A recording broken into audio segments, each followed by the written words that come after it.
Hi കൂട്ടുകാരെ, എല്ലാവർക്കും പ്രജീസ് വേൾഡിലേക്ക് സ്വാഗതം. അപ്പോൾ എൻ്റെ കൂട്ടുകാരെല്ലാം സുഖമായിട്ടിരിക്കുന്നു വിശ്വസിക്കുന്നു. ഇന്ന് നമ്മൾ തയ്യാറാക്കാൻ പോകുന്നത് വീട്ടിൽ നല്ല നാച്ചുറലായിട്ട് സോപ്പ് എങ്ങനെ തയ്യാറാക്കാം എന്നുള്ളതാണ്. പക്ഷേ വളരെ സിമ്പിളാണ്, വളരെ ഈസിയാണ്. നല്ല അടിപൊളി സോപ്പ് നമുക്ക് തയ്യാറാക്കാം. അപ്പോൾ ഇതെങ്ങനെയാണ് തയ്യാറാക്കുന്നതെന്ന് നോക്കാം.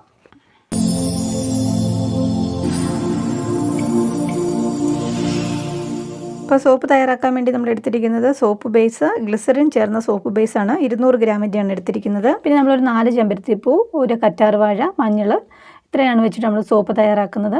ആദ്യം തന്നെ നമുക്ക് ചെമ്പരത്തിപ്പൂ ഒന്ന് ചെറുതായിട്ട് അരിഞ്ഞെടുക്കണം. അതിനുശേഷം ഇതിനെ നമുക്ക് ഇച്ചിരി വെള്ളത്തിലൊന്ന് തിളപ്പിച്ചെടുക്കണം. ചെമ്പരത്തിപ്പൂ നമുക്ക് ഈ കുറച്ച് വെള്ളമേ നമ്മൾ എടുത്തിട്ടുള്ളൂ, അതിലേക്ക് ചേർത്ത് കൊടുക്കുന്നു. അതിനുശേഷം നന്നായിട്ട് ഇളക്കുക. വെള്ളം ഒന്ന് തിളച്ച് കഴിയുമ്പോൾ നമുക്കങ്ങ് സ്റ്റൗ ഓഫ് ചെയ്യാം. അപ്പോൾ ചെമ്പരത്തി ജ്യൂസ് കണ്ട് നമ്മൾ അരിച്ചെടുത്തിട്ടുണ്ട്. ഇത്രയാണ് കിട്ടിയിരിക്കുന്നത്. ഇനി നമുക്ക് സോപ്പ് ബേസ് ചെറുതായിട്ട് ചെറിയ കഷ്ണമായിട്ട് മുറിച്ച് വെക്കാം. അപ്പോൾ ആദ്യം തന്നെ കറ്റാർവാഴപ്പോള ഒന്ന് അടിഭാഗം മുറിച്ച് വെച്ചിട്ട് അതിൻ്റെ മഞ്ഞ ദ്രാവകമെല്ലാം കളഞ്ഞിട്ട് എടുക്കാൻ പ്രത്യേകം ശ്രദ്ധിക്കണം. അത് നമ്മൾ കളഞ്ഞു വെച്ചിരിക്കുന്നതാണ്. ഇനി നമ്മൾ ഇതുപോലെ 2 സൈഡും ഒന്ന് കട്ട് ചെയ്തിട്ട് ഇതിൻ്റെ മണ്ടയ്ക്കത്തെ തൊലി നമുക്ക് കൈവച്ച് തന്നെ ഇതുപോലെ ഇളക്കിയെടുക്കാം. അതിനുശേഷം ഒരു സ്പൂൺ വെച്ചിട്ട് ഇതുപോലെ അതിൻ്റെ ജെല്ലെല്ലാം നമുക്ക് ചുരണ്ടി എടുക്കുന്ന പോലെ എടുക്കാൻ പറ്റും. അപ്പോൾ ബാക്കിയുള്ള കറ്റാർവാഴപ്പോളയെ നമുക്കിതുപോലെ എടുക്കാം. നമ്മൾ ഈ എടുക്കുന്ന ജെല്ലെല്ലാം ഒന്നും കൂടി ഒന്ന് കഴുകാൻ മറക്കരുത്.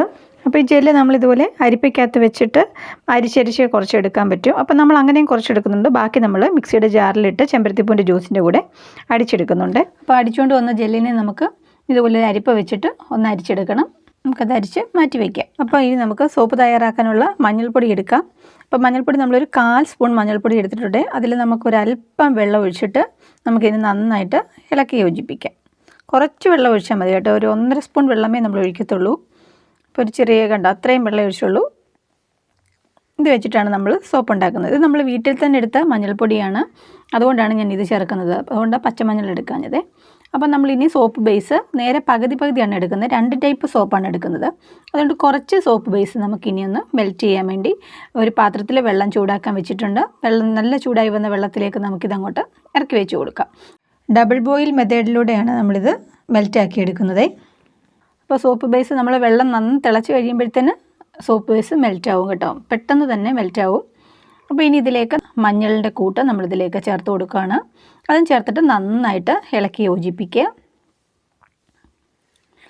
ഇപ്പോൾ നല്ല കളറായിട്ട് നമുക്ക് കിട്ടിയിട്ടുണ്ട് കേട്ടോ. ഇത് നന്നായിട്ട് എല്ലാം ഒന്ന് ചൂടാക്കിയാൽ മതിയേ. ഇത് നമ്മൾ പാത്രത്തിൽ നമ്മൾ അരിച്ച് വെച്ചിരുന്ന ആ ഒരു അലോവേര ജെല്ലും കൂടി നമുക്ക് ഈ മഞ്ഞളിനകത്ത് ചേർത്ത് കൊടുക്കാം. മഞ്ഞളിൻ്റെ കൂടെ തന്നെ അതും കൂടി ചേർത്തിട്ട് നന്നായിട്ട് ഇളക്കി യോജിപ്പിക്കുക. ഇനി ഇതിലേക്ക് നമ്മളൊരു 1/2 സ്പൂൺ വെളിച്ചെണ്ണ ഒഴിച്ചു കൊടുക്കുന്നു. പ്യുവറായിട്ടുള്ള വെളിച്ചെണ്ണ ഒഴിച്ചു കൊടുക്കുക.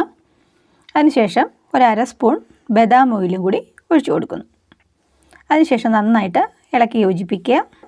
അപ്പോൾ ഇനി നമുക്ക് ഇതെടുത്തിട്ട് നമുക്കിതുള്ള നമ്മൾ ഡപ്പയാണ് എടുത്തിരിക്കുന്നത്, മോൾഡൊന്നുമില്ല. അപ്പോൾ ഇതിലേക്ക് ഒഴിച്ചു കൊടുക്കാം. നമ്മൾ 2 സോപ്പിനുള്ളതേ എടുത്തിട്ടുള്ളൂ.